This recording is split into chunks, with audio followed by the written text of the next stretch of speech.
Hello and welcome back to the Civil Engineering with MSA Improve Your Knowledge for Your Bright Future। Design of steel structure पढ़ रहे थे हम लोग, जिसमें हम लोग क्या देख रहे थे, टेंशन मेंबर को हम लोग डिस्कस कर रहे थे। टेंशन मेंबर से रिलेटेड जितने भी थ्योरेटिकल अप्रोच थे सब हम लोगों ने कवर कर लिए थे और एक न्यूमेरिकल भी सॉल्व कर लिया था। आज जो है हम लोग थोड़ा डिफरेंट टाइप का न्यूमेरिकल सॉल्व करेंगे, जिसमें हम लोग फाइंड आउट करेंगे tensile strength of the plate as per IS 800 2007, यानी LSM के हिसाब से हम लोग tensile strength of the plate find out करेंगे।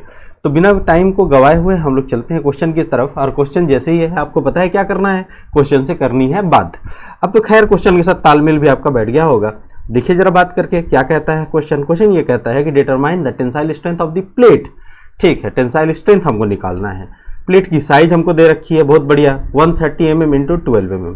ये जो 130 दिया हुआ है ये पक्का क्या होगा, इसका विड्थ होगा, और 12 mm क्या होगा जी, इसका थिकनेस होगा। ठीक है, कुछ बातें जो है पहले से हम लोग बात कर ले इसमें, तो बहुत सही हो जाएगा। उसके बाद कहता है with the hole for 16 mm diameter bolt का डायमीटर हमको दे रखा है 16 mm। ये होल का डायमीटर नहीं है, यहाँ देखिए ध्यान से पढ़िए इस स्टेटमेंट को। क्वेश्चन बहुत बार इस तरह से घुमा दिया जाता है। Hole for 16 mm diameter of bolt. ठीक है, मतलब क्या कि बोल्ट का डायमीटर हमको दिया हुआ है 16 mm और आपको फाइंड आउट क्या करना पड़ेगा, आपको फाइंड आउट करना पड़ेगा डायमीटर ऑफ दी होल। ठीक है, बात करते हैं हम लोग इस पर। अच्छा, उसके बाद ये कहता है कि स्टील जो यूज किया गया है उसका ग्रेड क्या है, Fe 410।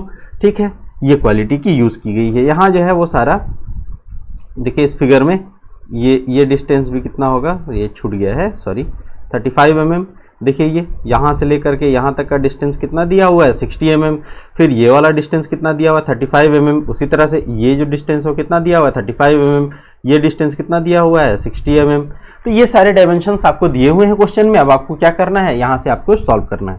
देखिए इस तरह के सवाल में, चूंकि ये सवाल कैसा है, ये तो स्टैगर्ड बोल्टिंग का तो है नहीं, यानी यहाँ पर आपको टेंसाइल स्ट्रेंथ निकालना होगा और टेंसाइल स्ट्रेंथ जो है वो मिनिमम होगा। मिनिमम होगा किसका होगा, यील्डिंग आपको फाइंड आउट करना पड़ेगा, रैप्चर आपको फाइंड आउट करना पड़ेगा और ब्लॉक शियर भी आपको फाइंड आउट करना पड़ेगा। और इसमें जो मिनिमम वैल्यू होगी वो मिनिमम वैल्यू क्या कहलाएगी, tensile strength of the plate. तो यानी ये जो हम लोग क्वेश्चन सॉल्व करेंगे इसमें हम लोग क्या करेंगे, पूरे काम को करेंगे। तो आइए हम लोग सवाल सॉल्व करते हैं और उसके लिए मैं कर लूं खुद को गायब। देखिए जरा समझने में, जब आप समझ लिए हैं सवाल को, तो अब सवाल बनाना हमारे लिए बहुत ही आसान हो गया। देखिए क्या करेंगे, सबसे पहले हम लोग सबसे पहले जो गिवन हमको दिया हुआ है ना, उस गिवन को एक जगह सजा लेते हैं। बी हमको दिया हुआ है, यानी विड्थ दिया हुआ है कितना भाई, 130 mm। ठीक है, और क्या देना चाहिए था इसको, थिकनेस। तो टी इक्वल टू हमारे पास क्या है, 12 mm। अच्छा, डाया ऑफ बोल्ट, देखिए जरा, डाया ऑफ बोल्ट आपको कितना दिया हुआ है, 16 mm। यानी कि आप डाया ऑफ होल तो निकाल ही सकते हो। डाया ऑफ होल क्या होगा, हमेशा बोल्ट के डायमीटर से बड़ा होगा, और कितना बड़ा होगा, 16 + 2 mm हम लोगों ने बड़ा रखा, कितना हो जाएगा ये 18 mm। अच्छा, ये जो 2 mm आपने बड़ा रखा है ये अपने मन से नहीं रखा। IS कोड के टेबल नंबर 19 पर पेज नंबर 73 में आप लोगों ने देखा कि आपको स्पेसिफिकेशंस दिया हुआ है कि बोल्ट होल को कितना बड़ा रखना चाहिए। अच्छा, उसके बाद जरा सा और एक चीज देख लेते हैं कि 4 410 410 के लिए, ठीक है, मैं बात कर रहा हूं।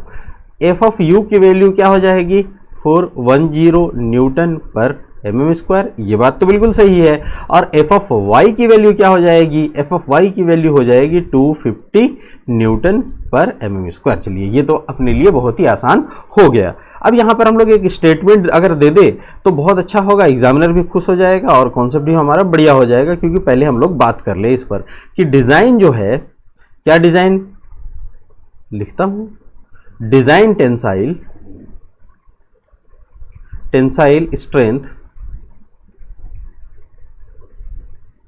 स्ट्रेंथ क्या होगा जी, minimum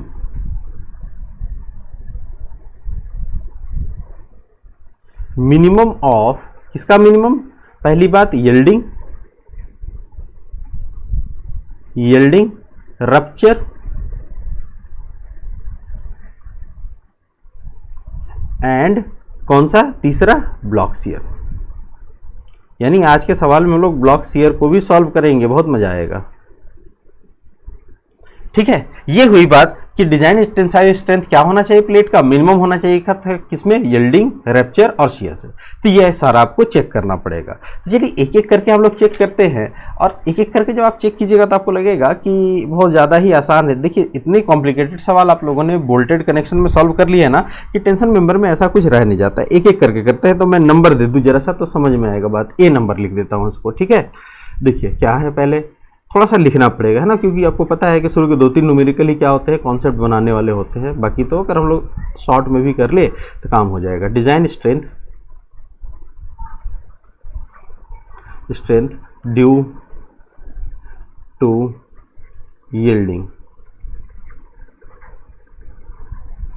yielding of gross section.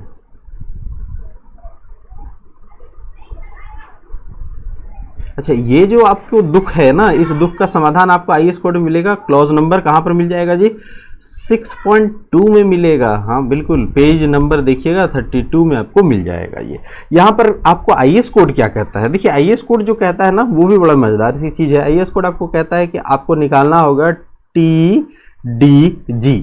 अब ये TDG क्या कहता है, ये TDG कहता है कि AG f of y divided by gamma of M not. अब गामा ऑफ एम नॉट कहाँ से आएगा, अब तो आपको याद हो ही गया होगा ना कि gamma of M naught is equal to कितना होगा, 1.10। कहाँ से मिलेगा आपको, टेबल नंबर 5 से, पेज नंबर 30 से। सारा मार्क करते रहना है, टेबल नंबर 5 से तो आपका रिश्ता बहुत अच्छा हो गया होगा। तो TDG इज इक्वल टू मैं लिख सकता हूँ क्या, AG। तो AG के लिए अगर मैं ये बात लिखूँ तो आपको शायद बुरा नहीं लगेगा कि 130 इंटू 12, यानी जो आपको विड्थ दिया हुआ था into thickness into f of y की वैल्यू क्या हो जाएगी, 250। बहुत आसानी से गामा एम नोट अभी आप लोगों ने बताया। देखो ज़्यादा सारी चीज़ें क्या होती है कि आप ही बता देते हो, है ना। तो ये अब आप इसको सॉल्व कीजिएगा तो कितना आ जाएगा, 3545.45 न्यूटन। लेकिन आप कहिएगा कि इससे तो हमारा काम चलने वाला नहीं है ना, आपको क्या चाहिए भाई, आपको चाहिए सारी वैल्यूज़ किलो न्यूटन में, क्योंकि अब हो गए हो बड़े। तो 3 डिजिट के बाद हम लोग क्या करेंगे कि डेसिमल लगा देंगे। तो अब हमारे पास आंसर आ जाएगा 354.54 किलो न्यूटन। एक ये वैल्यू निकल करके आई, इसको जरा सा हम लोग ध्यान में रख लेंगे, ठीक है। पहला देखिए आपने वो काम कर लिया कि design strength due to yield of the gross section, है ना। इसको एक ही जगह पहला लिख देते हैं, ये पहला काम आपने कर लिया, है ना।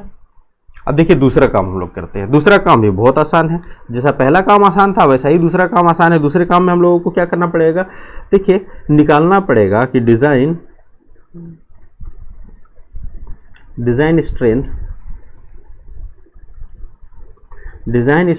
ड्यू टू रप्चर, प्लेट का फट जाना, है ना, रप्चर।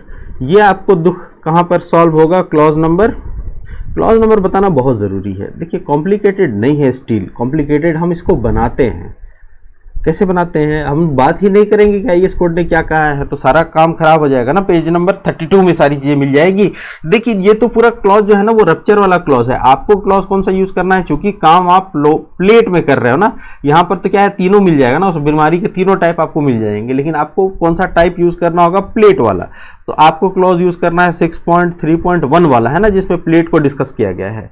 रप्चर के लिए पूरी बात आपको 6.3 में मिल जाएगी। 6.3.1 का फॉर्मूला हम लोग यूज़ करेंगे क्योंकि हमारा काम प्लेट से है। ये कहता है TDN is equal to 0.9 AN f of u। देखिए यहाँ पर बदल दिया ना इसने, f ऑफ u कर दिया f ऑफ y की जगह, गामा ऑफ m1, ये काम है। अच्छा, गामा ऑफ m1 की वैल्यू कितनी होगी, gamma of m1 is equal to हो जाएगा 1.25। और ये भी आपसे अगर कोई चलते फिरते भी पूछ ले कि कहाँ से आपने लिया है, तो आप क्या कहिएगा कि भाई आप आईएस कोड में जाओ, टेबल नंबर 5 में और पेज नंबर 30 में देखिएगा कि ये बात आपको लिखी हुई मिलेगी कि गामा की क्या वैल्यू लेनी है ना। अब देखिए आपको करना क्या है, आपको चेन बोल्टिंग के हिसाब से इसको देखना है ना, क्योंकि क्वेश्चन हमारा कैसा है, चेन बोल्टिंग है ना। तो 4, क्योंकि एन तो निकालना होगा ना, यहाँ झमेला है, क्योंकि पेज नंबर क्या है आपको कि आप इसके जस्ट बाद वाले पेज में जाके देखिएगा तो आपको फॉर्मूला दिया हुआ है ना। तो वो फॉर्मूला हम लोग यूज करेंगे, लेकिन चेन बोल्टिंग वाला। चेन बोल्टिंग an की वैल्यू कितनी हो जाएगी, an इज इक्वल टू हो जाएगा आपका b minus N D naught into T. Chain bolting के केस में अब जरा सा चीज़ों को रख देते हैं। बी की वैल्यू कितनी है हमारे पास 130 माइनस 2 इंटू डी नॉट कितना है हमारे पास 18 इंटू टी थिकनेस कितना है 12। देखिए यहाँ पर ये 2 क्यों आया, देखिए अब तो खैर बात बहुत पुरानी हो चुकी है, लेकिन फिर भी आपको याद रखना होगा कि यहाँ से अगर प्लेट फटता है तो देखिए नंबर ऑफ बोल्ट कितने हो जाएंगे, 2 हो जाएंगे, 1 to 2, है ना। तो क्योंकि हम लोगों ने कनेक्शन में बहुत ज़्यादा ये सवाल सॉल्व कर लिए थे, इसीलिए बहुत ज़्यादा इस पर मैं बात नहीं कर रहा हूँ, फिर भी आपको एक बार ओवरव्यू दे दिया कि क्या बातें चल रही है। तो ए एन की अब हमारे पास वैल्यू निकल करके आ जाएगी इसको सॉल्व करने के बाद 1128 mm²। बहुत बढ़िया सी वैल्यू है, ठीक है, पसंद लायक वैल्यू है। अब देखिए अगर ये वैल्यू हमारे पास आ गई तो हम लोग क्या कर सकते हैं, हमारे पास अब तो फॉर्मूला है ना, कौन सा फॉर्मूला है, टी डी एन का फॉर्मूला। कौन सा फॉर्मूला था जी, टी डी एन का फॉर्मूला। देखिए 0.9 ए एन एफ ऑफ क्या था, F of U divided by gamma of m1। हाँ जो कोड ने कहा था ना, उसी फॉर्मूले में सारी वैल्यूज को हम ला करके पटकेंगे मगर प्यार से। 0.9 इंटू 1128 इंटू 410 डिवाइडेड बाई 1.25। इसको जब आप सॉल्व कीजिएगा बहुत हिसाब किताब के साथ तो आपको क्या मिलेगा 332985.6 न्यूटन। बड़ी लंबे लंबे से वैल्यूज आते हैं, खैर अपने को तो घबराना नहीं ना, अपने को तो क्या करना है, इसको किलो न्यूटन में कन्वर्ट कर देना। तो T D N is equal to आपके पास हो जाएगा, क्या करेंगे 3 डिजिट के बाद डेसिमल लगा देंगे 332.98 किलो न्यूटन। ये आ गई हमारे पास दूसरी वैल्यू, है ना। यील्डिंग वाली वैल्यू तो आ ही चुकी थी, ये रैप्चर वाली वैल्यू आ गई। अब हमारे पास तीसरा काम बचता है और बहुत ही शानदार काम बचेगा, और वो काम है आपका ब्लॉक शियर वाला।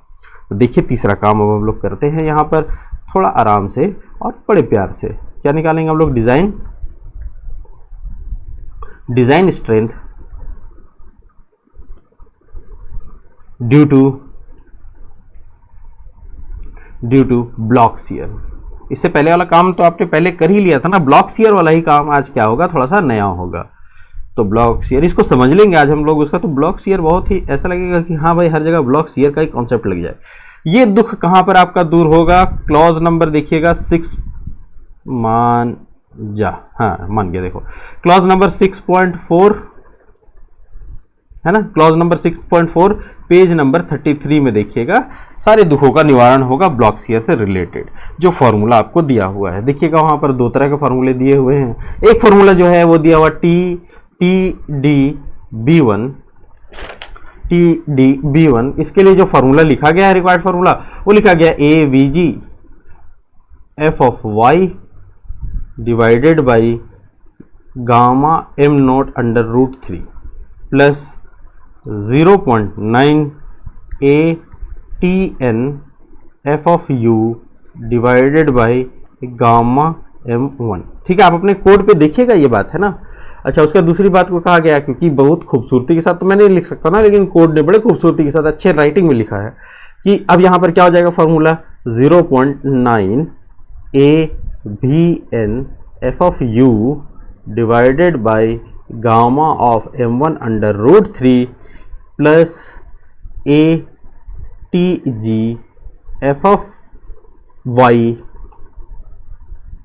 डिवाइडेड बाई, ठीक है, यहाँ पर क्या है एफ ऑफ यू है, कंफ्यूज नहीं होना है, यहाँ पर क्या है एफ ऑफ यू है, यहाँ पर क्या है एफ ऑफ वाई है, इसलिए मैं बोलता हूँ कि थोड़ा कोड को देखिएगा। F of Y A T G F of Y divided by gamma of M naught. ठीक है, देखिए ये फॉर्मूला, अच्छा कोड क्या कहता है कि आपको ब्लॉक शियर स्ट्रेंथ जो है वो इन दोनों का मिनिमम लेना होगा।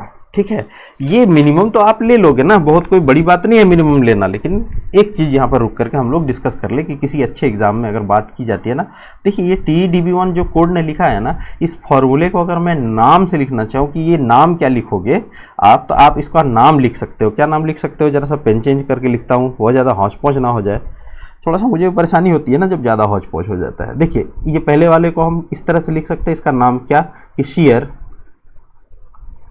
यील्ड एंड टेंशन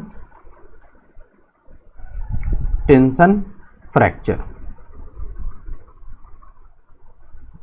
पहले वाले का नाम क्या हो जाएगा, शियर यील्ड। देखिए ये क्या है AVG, एरिया शियर में ग्रॉस। तो शियर का क्या हो रहा है, यहाँ पर यील्डिंग हो रहा है ना, पहले वाले टर्म पे ध्यान दीजिए और दूसरे वाले टर्म पे जरा सा ध्यान दीजिएगा। तो ये क्या है, फ्रैक्चर का फॉर्मूला है और फ्रैक्चर कहाँ पर हो रहा है, टेंशन में हो रहा है। ठीक है, एक बार पूछा जा चुका है कहीं पर, जहां तक मुझे याद आ रहा है, इसलिए नाम बता रहा हूं। दूसरे वाले का अगर आपको नाम पूछा जाए कि इसका नाम क्या हो जाएगा जी, कोड ने जो TDB2 लिख दिया है या फिर ये वाला जो सेकंड फार्मूला लिखा है इसका नाम क्या हो जाएगा, तो आप इसका नाम लिख सकते हैं कि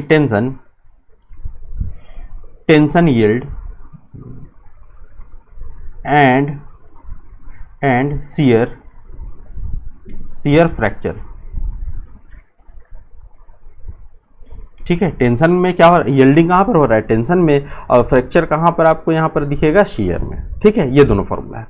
अब जरा सा इसमें एक छोटी सी बात है, बहुत छोटी और लाइटली बात है जो कि आपको समझ लेनी चाहिए, वो यहीं पर मैं अगर आपको समझा दूं तो जरा सा आसान हो जाएगा। देखिए कि मैंने पिछले क्लास में भी शायद बताया था, ATN और ATG का मतलब क्या है। देखिए दोनों ही क्या है, वो एरिया है। ठीक है, दोनों क्या है, एरिया है।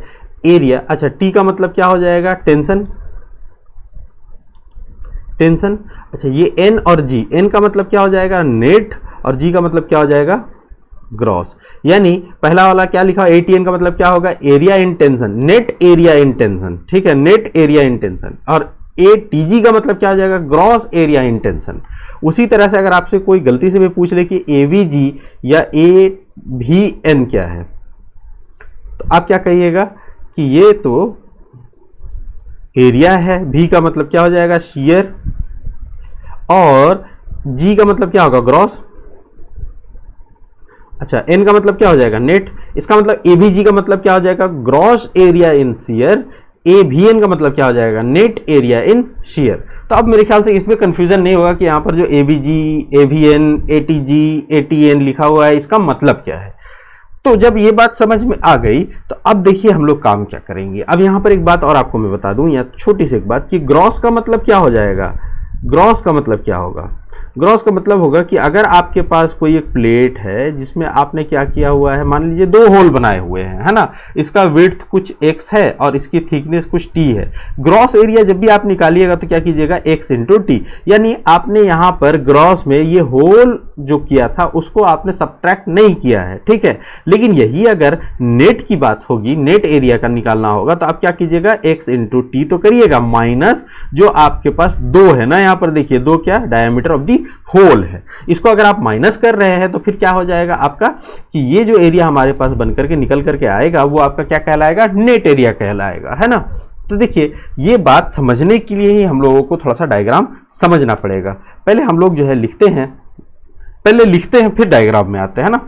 कॉन्सेप्ट एंड डायग्राम, बिना डायग्राम के तो कोई बात बनेगा ही नहीं ना, ड्राइंग के बिना तो कोई बात बन ही नहीं सकता। क्यों नहीं बन सकता भाई, क्योंकि आपको एक बात पता है, क्या बात पता है, कि drawing is the language of engineer, है ना। ये क्या है, ग्रॉस एरिया एट शियर में लिख रहा हूं, तो ग्रॉस एरिया अगर मैं लिखूंगा शियर का, तो जरा देखिए फिर डायग्राम में मैं बात करता हूं। आज थोड़ा सा 1 बाय 1 हम लोग डायग्राम में भी चलते रहेंगे, है ना। देखिए gross area in shear, plate जो फट करके निकला है ना, ब्लॉक जो शियर हुआ है वो कुछ इस तरह से हुआ होगा, है ना। अगर आप चाहते हैं तो मैं आपको ये भी दिखा सकता हूँ, ये हमारा पहला वाला डायग्राम है। सपोज दैट ये मानिए कि यहाँ से ब्लॉक शियर फेलियर हुआ होगा कहीं से, ठीक है, ये यहाँ से, और ये वाला यहाँ, ये यहाँ, ये यहाँ, ये जो मैं हैच कर रहा हूँ ना हिस्सा, ये हिस्सा टूट करके यहाँ से अलग हो गया, यही तो ब्लॉक शियर फेलियर है ना।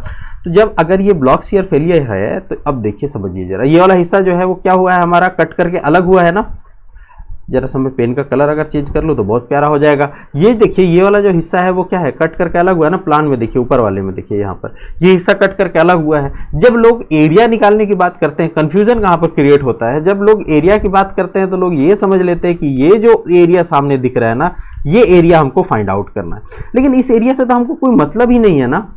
क्यों नहीं है, ये तो हिस्सा टूट करके अलग हुआ है, लेकिन जिससे टूटा है उस हिस्से के साथ इसका कांटेक्ट तो नहीं है। उस हिस्से के साथ कांटेक्ट किसका है, ये जरा 3D वाले में देखिए, ये देखिए यहाँ पर ये जो हिस्सा था ना, इसका कांटेक्ट था ना मेन प्लेट के साथ, जो कि टूट करके अलग हुआ है, ये वाला हिस्सा। तो हमेशा जो एरिया फाइंड आउट होगा आइदर वो ग्रॉस एरिया होगा आइदर वो नेट एरिया होगा। हम लोग हमेशा क्या करते हैं, ये वाला हिस्सा जो कॉन्टेक्ट वाला हिस्सा है उसका एरिया निकालते हैं, इसीलिए तो थिकनेस से इसको मल्टीप्लाई करते हैं ना। अगर मान लीजिए हमको ये एरिया निकालना रहता तो हमको थिकनेस से मतलब क्या रहता, ये हमको मान लीजिए बी दिया होता और ये मान लीजिए आपको दिया होता कुछ भी एल मान लीजिए दिया होता, तो आप क्या करते हैं एरिया बी इंटू एल करते। लेकिन चूंकि जब एरिया निकालते हैं तो आप क्या करते हैं, फॉर्मूला क्या अप्लाई करते हैं, बी इंटू टी। तो बी इंटू टी करने का क्या मतलब है कि आपको मतलब किससे है, थिकनेस से है। अभी जो हम लोग बात कर रहे हैं वो ग्रॉस एरिया का बात कर रहे हैं, किसमें, शियर में। तो देखिए इसमें शियर प्लेन कितने होंगे, आपको कल नेक्स्ट क्लास में बताया था ना कि एक तो ये वाला शियर प्लेन होगा और दूसरा क्या होगा, ये वाला शियर प्लेन होगा। यानी यहां पर शियर प्लेन तो 2 होंगे, ठीक है। यहां पर शियर प्लेन कितने होंगे, 2 होंगे, ठीक है, ये पक्की बात है। और टेंशन प्लेन कितना होगा, 1 होगा। यानी अगर मैं सरफेस का नाम लिख दूं, सरफेस ए, सरफेस बी और सरफेस सी। सरफेस ए और सरफेस बी जो है वो किस में होंगे भाई, शियर में होंगे, और सरफेस सी जो है वो किस में होगा, टेंशन में, ठीक है। यही तो बात थी। और ये बात अगर समझ में आ गई तो बहुत प्यारा हो जाएगा काम। तो देखिए एवीजी अगर आपको निकालना है तो एवीजी अब आप बहुत प्यार से निकाल सकते हैं, है ना। एवीजी अगर आपको निकालना है तो एवीजी तो निकल गया, आप बिल्कुल कैसे निकल गया, 35 + 60 इंटू 12 बी इंटू टी, ठीक है, गुना 2 है ना, 2। अच्छा ये 35 + 60 क्यों किया हम लोगों ने, इसकी जवाब के लिए भी हमको क्या करना पड़ेगा भाई, मेन वाले डायग्राम में जाना पड़ेगा। देखिए ये डायमेंशन ये तो टूट करके अलग हुआ है ना। आप अगर मैं आपसे पूछूं कि ये लेंथ कितना है बता दीजिए, तो आप क्या कीजिएगा, आप बोलिएगा कि सर देखिए 35 है यहाँ से लेकर के यहाँ तक का डिस्टेंस, और ये डिस्टेंस जो है वो पिच का डिस्टेंस कितना है आपका, मतलब बोल्ट टू बोल्ट 60 mm है, तो दोनों को जोड़ दीजिए तो आपको ये पूरा का पूरा डिस्टेंस मिल जाएगा। यही काम तो मैंने भी किया है ना, यही काम हम लोगों ने कर लिया ना बहुत प्यार से कि 35 + 60 इंटू 12 इंटू 2, ठीक है। देखिए थोड़ा बहुत लंबा हो सकता है ये वीडियो, लेकिन इसको स्किप करके देखना ही नहीं है, ये तो पाप हो जाएगा कि ब्लॉक शेयर फेलियर आपको फिर नहीं समझ में आएगा, mm², ठीक है। अब बात करते हैं हम लोग कि हमको निकालना होगा AVN, ठीक है, यानी नेट एरिया इन शेयर। तो नेट एरिया इन शेयर में क्या हो जाएगा, टोटल एरिया, ये sorry, total area minus dia of hole, ठीक है। अब जरा सा मैं लिखता हूं पहले और उसके बाद बताता हूं, ठीक है। इसमें पहले लिख ही लेता हूं, 35 + 60 माइनस 18/2, ठीक है। ये 18 क्या है, डायमीटर ऑफ द होल है, इंटू 12 क्या है, थिकनेस है, और होल इंटू 2 क्योंकि 2 है। अब देखिए 35 × 60 में से आपने एक बार तो डायमीटर ऑफ द होल को सब्ट्रैक्ट किया और एक बार आपने डायमीटर ऑफ द होल का आधा सब्ट्रैक्ट किया। ये जब आपको समझना होगा तो आपको फिर 3D में आना पड़ेगा। देखिए मैं बात किस सरफेस के लिए कर रहा हूं, बहुत ध्यान से समझिएगा इसको, ये कंफ्यूजिंग है। देखिए आपको काम क्या करना है, इस सरफेस पे काम करना है। आपको क्या फाइंड आउट करना है, नेट एरिया फाइंड आउट करना है।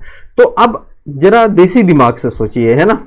देसी दिमाग का मतलब क्या है कि बहुत ज्यादा टेढ़ा नहीं सोच करके बहुत सिंपल तरीके से सोचिए कि आपको इस सरफेस से मतलब है। सिर्फ यहां पर आपको नेट एरिया निकालना है, तो इस नेट एरिया के लिए जो आपको डायामीटर ऑफ द होल दिया हुआ है ये तो आपको घटाना पड़ेगा, जो बोल्ट दिया हुआ है। तो कितना घटेगा, एक सरफेस के लिए बात कर रहा हूं ना, सरफेस ए के लिए बात कर रहा हूं। तो देखिए पहली बात तो है कि ये जो लाइन मैंने खींचा आपके सामने, देखिए बहुत ध्यान से डायग्राम को देखिएगा, ये जो मैंने लाइन खींचा, ये इस लाइन का लेंथ कितना होगा, इस लाइन का लेंथ क्या होगा, डायामीटर ऑफ द होल के बराबर होगा ना पूरा, ठीक है।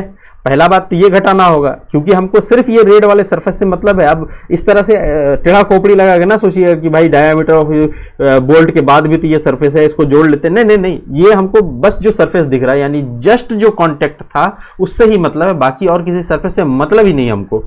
तो यहां पर हम लोगों ने क्या किया कि पहली बार में फुल घटाया डायामीटर ऑफ दी होल, दूसरे वाले में हम लोगों ने हाफ घटाया। क्यों घटाया जरा देखिए, यहां पर ये कॉर्नर कुछ इस तरह से होगा ना, ये प्लेट कुछ यहां तक गई होगी और ये यहां पर घूम गया होगा। क्यों, क्योंकि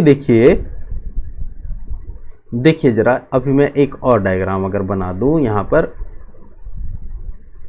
है ना, ये अगर सरफेस हमारा टूटता है, देखिए जरा टूटता है तो देखिए क्या होगा कि हमारा टूटे हुए सरफेस के पास तो ये देखिए 1/4 का हिस्सा रह जाएगा ना, बाकी तो कितना है, ये बाकी बचा हुआ हिस्सा तो मेन प्लेट के साथ रह गया।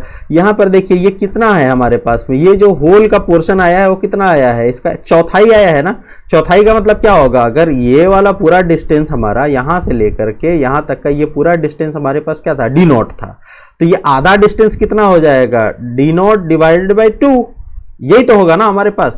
बस इसी सरफेस से तो मतलब है, बाकी कहाँ क्या हो रहा है हमको क्या लेना देना है। तो नेट एरिया हम कैसे निकालेंगे, इसमें हमको क्या करना था, डायामीटर ऑफ द होल को सब्ट्रैक्ट करना था। तो डायामीटर ऑफ द होल, क्योंकि यहाँ पर 2 बोल्ट लगे हुए, 3 बोल्ट लगे होते तो अलग बात हो जाती। 3 बोल्ट के लिए 3 तरह से सोचते हैं कि एक बार डी नॉट घटाए, फिर मान लीजिए यहाँ पर अगर कोई बोल्ट लगा रहता है तो दूसरी बार फिर क्या करते, पूरा डी नॉट घटाते, और तीसरी बार में क्या करते, इसका ये हमको आधा लेना पड़ता, क्योंकि आधा से ही इस वाले ब्लॉक का मतलब है। ठीक है, तो अब मेरे ख्याल से बात समझ में आ गई होगी कि एक बार पूरा क्यों लिया और एक बार हम लोगों ने आधा क्यों लिया। अगर ये बात समझ में आ गई तो इसका मतलब ये है कि ब्लॉक शियर का अब आपको कोई कंफ्यूजन रह नहीं जाएगा।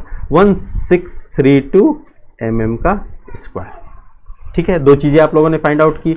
अब जरा हम लोग बात कर लेते हैं टेंशन पे। शियर तो आपको पता ही है 2 है ना, टेंशन पर बात कर लेते हैं। तो अब मुझे नहीं लगता कि डायग्राम में जाना पड़ेगा, अब आपको समझ में आ जाएगा। ये हम लोग टेंशन के लिए ग्रॉस निकाल रहे हैं, gross area at the tension. तो ये कितना हो जाएगा, 60 × 12। अच्छा, ये आप फिर कहिएगा कि सर यहाँ पर आपने 60 क्यों ले लिया, तो मैं कहूंगा कि यहाँ पर आइए, ये देखिए ये वाला ही तो ब्लॉक टूट करके निकल रहा है, ये वाला जोन में तो टेंशन होगा ना, इस जोन में ही तो टेंशन होगा ना। तो इसका डिस्टेंस कितना है, देखिए दिया हुआ है 60 mm। 60 mm और 12 क्या है हमारे पास, 12 जो है हमारे पास थिकनेस है। तो अब कोई परेशानी वाली बात रह नहीं जाती है। तो 60 × 12 ये करेंगे तो यहाँ से आपके पास वैल्यू निकल करके कितनी आ जाएगी, 720 mm का स्क्वायर। अगर मैं आपसे पूछूं कि ATN की वैल्यू कितनी होगी, देखिए ये वैल्यू अगर आपने फाइंड आउट कर लिया तो अब कोई परेशानी ही नहीं ना। तो 60 - 18/2 - 18/2 × 12। अब आप कहिएगा कि ये बात 2 बार आपने 18/2 क्यों किया।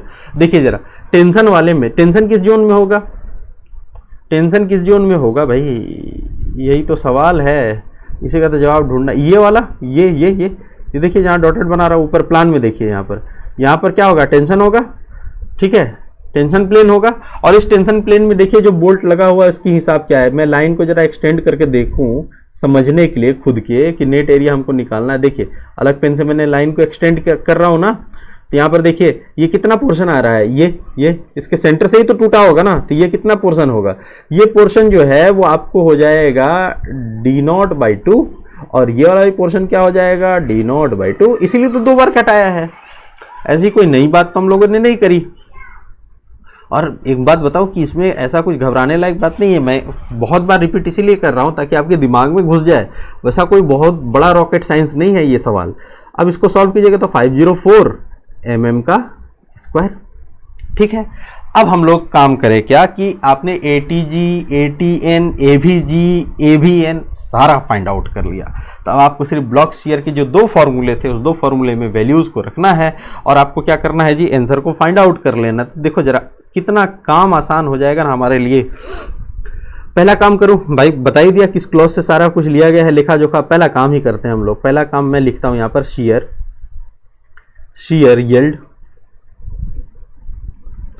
Yield and tension fracture. दूसरे न्यूमेरिकल से डायरेक्टली मैं इसको सिर्फ TBD1 लिखूंगा, है ना, ताकि आपका टाइम बचे। तो इसको जब आप फाइंड आउट कीजिएगा तो आपको क्या मिलेगा, आपको मिलेगा एक फॉर्मूला सबसे पहले कि TDB1 is equal to AVG f(y) divided by gamma of m0 √3 plus 0.9 ATN f(u) divided by gamma m1। Formula है, बच्चों के रैम्स जैसा लगता है बिल्कुल। देखिए अब सारे वैल्यूज को उठाइए और बहुत प्यार से पटकते रहिए यहाँ पर, तो आपको मिलेगा यहाँ पर देखिए 2280 × 250 divided by 1.1 × √3 plus 0.9 × 504 into 410 divided by 1.25। ये सारे कैलकुलेशन आपको खुद भी करना है कैलकुलेटर से, क्योंकि आपके अगर हाथ कैलकुलेटर में बिल्कुल बैठा हुआ नहीं रहेगा ना तो एग्जाम में बहुत दिक्कत होगी, इसलिए कैलकुलेशन करते रहिए। तो इसको पूरा का पूरा आप सॉल्व कीजिएगा कैलकुलेटर से, तो एक लाइन में सॉल्व हो जाता है बिल्कुल। 447953 न्यूटन। लेकिन आप क्या कहिएगा कि यहाँ से तो बात बनेगी नहीं, आपको क्या करना होगा जी, इसको किलो न्यूटन में कन्वर्ट करना पड़ेगा। तो मैं लिखूंगा 447.95 किलो न्यूटन। ठीक है जी, एक निकला, TdB1 निकला हमारे पास। अब जरा बात कर लें हम लोग कि दूसरा वाला काम करेंगे ना। अब दूसरा वाला काम भी मैं लिख ही देता हूं, अगले बार नहीं लिखूंगा। यहां पर क्या हो जाएगा, tension yield and shear fracture. ठीक है, tension yield and shear fracture, इसको लिखेंगे क्या लिखेंगे जी, TdB2।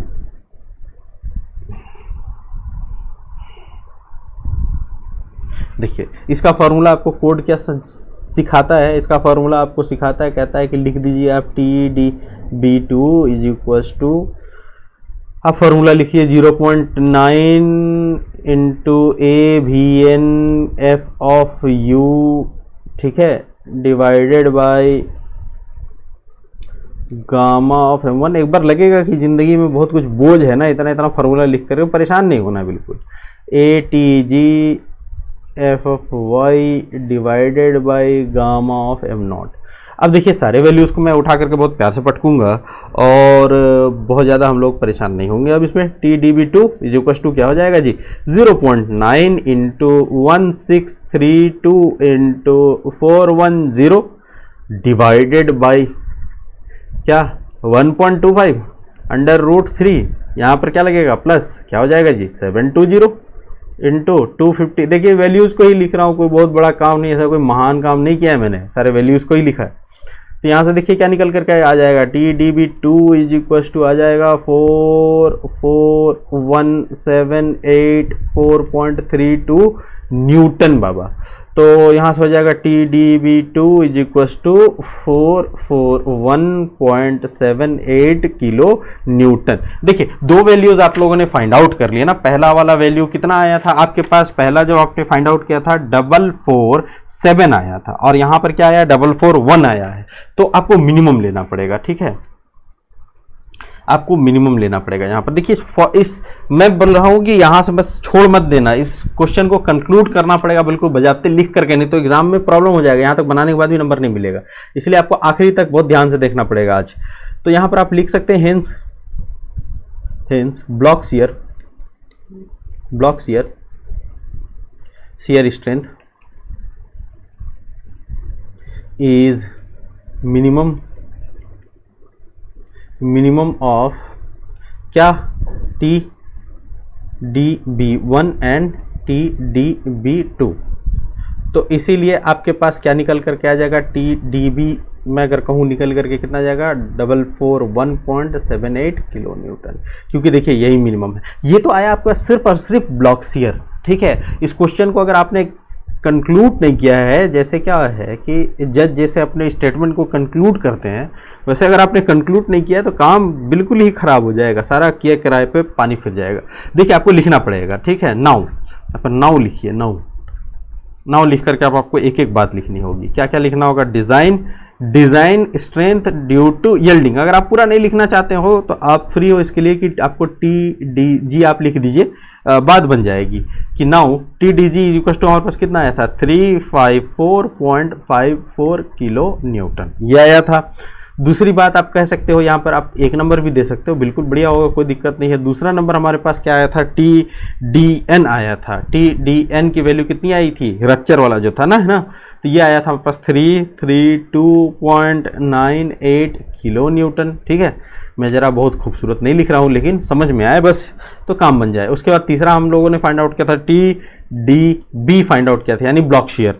यहाँ पर हम लोगों ने कितना निकाला था 441.78 किलो न्यूटन आया था शायद। तो देखिए ये लिखना पड़ेगा आपको, ठीक है। अब फिर उसके बाद यहाँ पर एक बार फिर उसी स्टेटमेंट को आपको दोहराना पड़ेगा, क्योंकि एग्जामिनर लास्ट में देख ले, हो सकता है पहले ना देखे उस स्टेटमेंट को, तो बाद में तो देखेगा ही ना, खोजे ढूंढेगा ही ना, क्योंकि यही आपका आंसर हो जाएगा ना। डिजाइन टेंसाइल स्ट्रेंथ, इसको कोड ने लिखा है टीडी, सिर्फ नाम दिया। Design tensile strength is minimum of, किसका मिनिमम? TDG, TDN and TDB।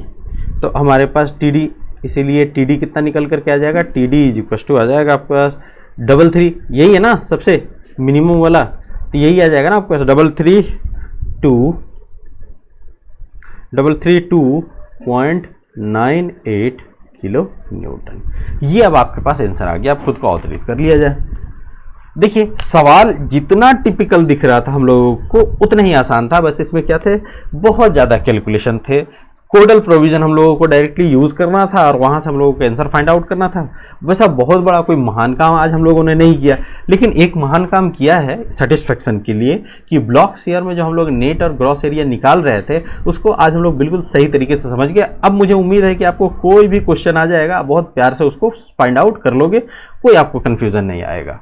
तो आज के लिए इतना रहने देते हैं, आप इसको बहुत प्यार से नोट कीजिए। अगर नहीं समझ में आए तो दोबारा देखिए, फिर भी नहीं समझ में आए तो कमेंट बॉक्स आप ही के लिए खुला हुआ है, कमेंट कीजिए, जो भी आपके डाउट होंगे मैं सॉल्व करूंगा।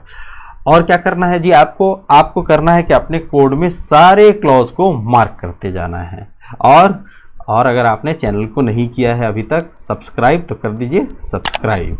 और इस पेंडेमिक में क्या करना है, आपको पढ़ते रहना है, अपना ख्याल रखना है, अपनों का ख्याल रखना है। Thank you for watching.